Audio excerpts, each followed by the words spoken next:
Carole Delga, vous avez dit en conférence de presse, un pays est fort quand sa jeunesse a foi en l'avenir. Alors cette confiance en l'avenir, elle passe par la formation. Oui, elle passe par la formation, c'est-à-dire qu'il faut amener l'éducation au plus près de nos jeunes. Il faut avoir une proximité et ce que nous faisons, bien sûr la région avec la question des lycées, d'où la construction par exemple du lycée de Cournonterral dans l'Hérault, mais c'est aussi pour tout ce qui concerne l'enseignement supérieur avec le système universitaire et également avec les implantations donc de la Chambre de commerce et d'industrie.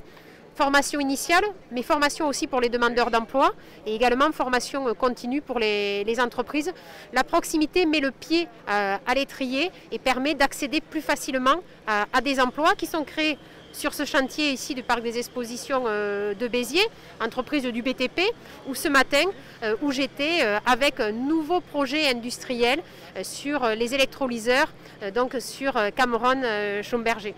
André Deljari, justement, la rénovation ici, c'est important d'équilibrer l'investissement sur le territoire? Toujours. Ça a été mon leitmotiv il y a 5 ans. Il est impératif que Béziers a des spécificités au niveau industriel, au niveau des formations, comme l'a dit la présidente Carole Delga.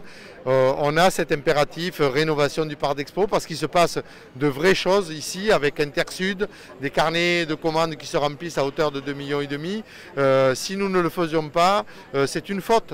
Donc pour nous, il faut répondre à ce territoire biterrois et nous y répondons aujourd'hui, d'une part avec le CFA qui est un des plus gros centres de formation de l'Occitanie, avec 900 jeunes formés tous les ans, c'est 500 jeunes à Montpellier, donc vous voyez que l'équilibrage des territoires, après on a la Business School à Montpellier, donc l'équilibrage des territoires doit être permanent. C'est ce que nous faisons, ce que nous voulons pour un beau territoire équilibré au niveau économique. C'est compliqué d'éviter les déserts économiques? Non, l'objectif c'est à nous, à savoir où potentiellement il pourrait y avoir des déserts pour remplir justement ces poches. On l'a fait avec les centres-bourgs et les petits commerces qu'on a accompagnés. On le fait avec les villages de demain sur les 19 000 qui ont été choisis sur le département de l'Hérault. Il faut le faire chaque fois que c'est possible pour rendre cette dynamique sur la totalité du territoire héroltais.